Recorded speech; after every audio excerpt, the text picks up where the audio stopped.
अस्सलाम वालेकुम everyone, this is me Kainat Malik and welcome back to my tiny world. Hope so guys आप सब ठीक ठाक होंगे और अपनी लाइफ में मज़े कर रहे होंगे जैसे कि मैं कर रही हूँ। खैर आज मैं एक बहुत ही प्यारी जगह पे हूँ जो कि है कुरानिक पार्क। एक्चुअली ये दुबई में एक जितने भी पार्क्स हैं उनमें सबसे ज़्यादा अमेजिंग है। इसकी स्पेशलिटी ये है कि इसमें जो कुरान पाक के फीचर्स हैं, लाइक कुरान पाक के जो 4 सेक्शंस हैं, 4 सेक्शंस जो कुरान पाक के हैं वो सारी स्पेसिफिकेशन इन्होंने यहाँ पे शो की हुई है। सो मैं बहुत एक्साइटेड हूँ वो देखने के लिए। अगर आप भी एक्साइटेड हैं so without wasting any time let's get enter. ओहो it's a long route, so I think कि मुझे यहाँ रिकॉर्डिंग बंद कर देनी चाहिए।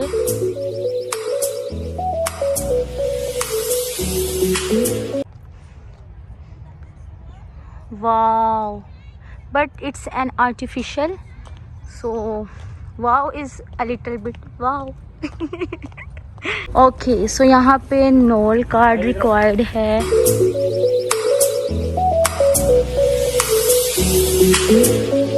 मैंने जैसा कि आप लोगों को पहले बताया था कि कुरान पाक में जिन फलों और जिन फूलों का जिक्र हुआ है, वेजिटेबल्स का, वो यहाँ पे सारी हैं। सो ये सबसे पहले एंट्रेंस पे ऑलिव ट्री,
सो फ्रेंड्स अब हम आ गए हैं लेक साइड पर।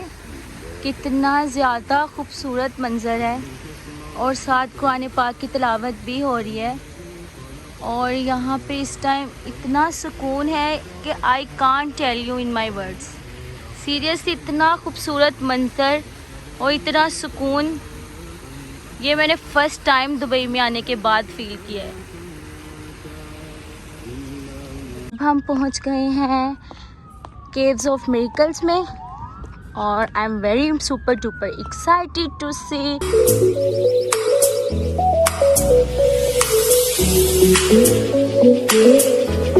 इन्होंने साथ एक ट्रांसलेटिंग डिवाइस दी है और साथ ये हेडफोन्स दिए हैं क्योंकि ये सिर्फ अरेबिक लैंग्वेज में होगा और ये फिर ट्रांसलेट हो जाएगा मेरे उर्दू में या मुझे इंग्लिश में सुनना है या जैसे भी। नेक्स्ट मिरेकल है वो है प्रॉफिट मोहम्मद सल्लल्लाहु अलैहि वसल्लम का, द मोस्ट अमेजिंग वन। इस वाक़या को शक्कुल कमर कहा जाता है और कुरान पाक में सूरह कमर की पहली आयत में इसका ज़िक्र हुआ है और इस तरह से ज़िक्र किया गया है कि जब हम उन्हें दीन की निशानियां भी दिखाते हैं तो वो मकरू रहते हैं।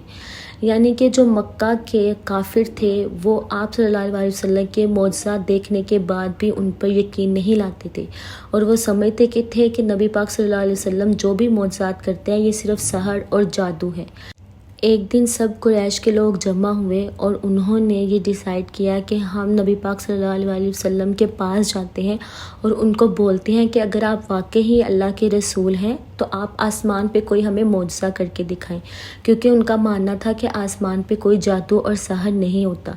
तो नबी पाक सल्लल्लाहु अलैहि वसल्लम के पास गए और उन्हें बोला कि आप अगर वाकई अल्लाह के नबी हैं तो चाँद को 2 टुकड़ों में तकसीम करके दिखाएं। नबी पाक सल्लल्लाहु अलैहि वसल्लम ने ये जानकर उन्हें बोला कि ठीक है कि अल्लाह के हुक्म से अगर मैं चाँद को 2 टुकड़ों में कर दूंगा तो क्या आप लोग ईमान ले आओगे। इस पे काफ़िरों ने बोला जी हाँ, हम ईमान ले आएंगे। नबी पाक सल्लल्लाहु अलैहि वसल्लम ने अल्लाह ताला से दुआ की कि वो चाँद को 2 टुकड़ों में तकसीम कर दें ताकि ये काफ़िर जो हैं वो दीन इस्लाम पर यकीन ले आएँ।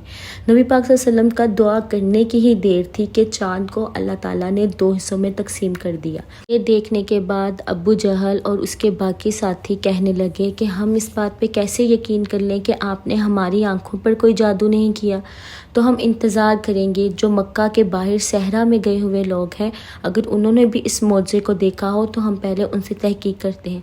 जब सहरा में गए हुए लोग वापस आए तो उन्होंने भी इस बात की गवाही दी कि जी हाँ, हमने भी ये मौजा होते हुए देखा है और वाकई ही चाँद 2 हिस्सों में तकसीम था। अगर आज भी हम चाँद को गौर से देखें तो हमें नबी पाक सल्लल्लाहु अलैहि वसल्लम के इस मौजज़े का एहसास होता है। साइंटिस्ट भी बहुत ज़्यादा तहकीक के बाद इस नतीजे पे पहुँचे हैं कि पिछले गुज़रे ज़माने में चाँद वाकई ही 2 हिस्सों में तकसीम हुआ था और बेशक ये सारे मौजज़ात कुरान पाक में इसी तरह दर्ज हैं।